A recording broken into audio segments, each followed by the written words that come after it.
অধিকার পরিষদের সংগ্রামী সভাপতি মোহাম্মদ তামিম ওসমান হারুন ভাই।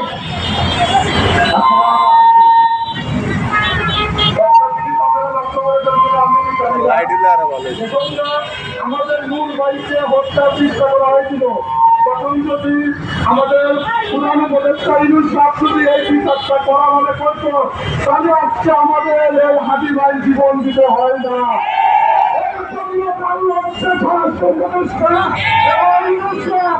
আপনাদের এই জবাবদিহিতা দিতেই হবে।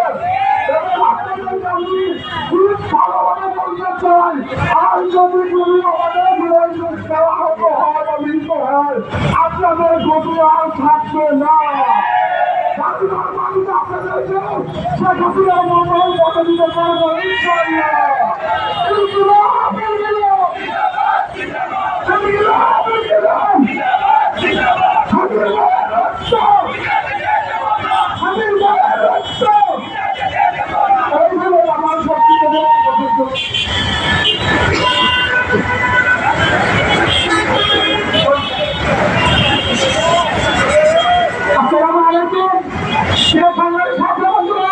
আমার আপনারা জানেন 2024 ছাত্র জনগণের মাধ্যমে সরকার সেটা পতন ঘটেছে। সেইগুলো সরকার ডক্টর ইউনূস তাদের রক্তের উপর দিয়ে ক্ষমতায় এসেছে। আমরা আশা করেছিলাম যে ছাত্র অবস্থানের মাধ্যমে মধ্য দিয়ে এই সরকার ক্ষমতা এসেছে, তারা বিগত ব্রিটিশ সরকারের 16 বছরের খুন দুর্নীতি পাপনের রাজনীতি সরকারি সবকিছু বিচার করবে।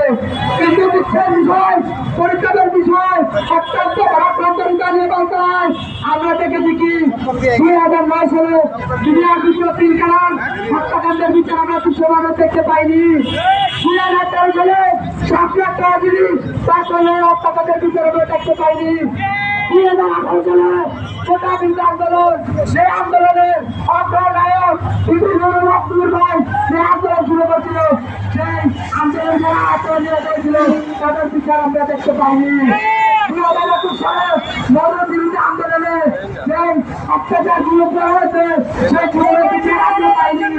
2024 সালে ছাত্র গণবিক্ষোভের মধ্য দিয়ে আমরা 2 থেকে 3 হাজার লোকের শাহাদাতের মধ্য দিয়ে এই সরকারকে ক্ষমতা বসেছে, তারা ক্ষমতাকে সেই অবস্থানে জুলাই শহীদকে বিচার করতে পারেনি। আমরা হিসেবে করে বলে দিতে চাই, আর যদি কোনো জুলাই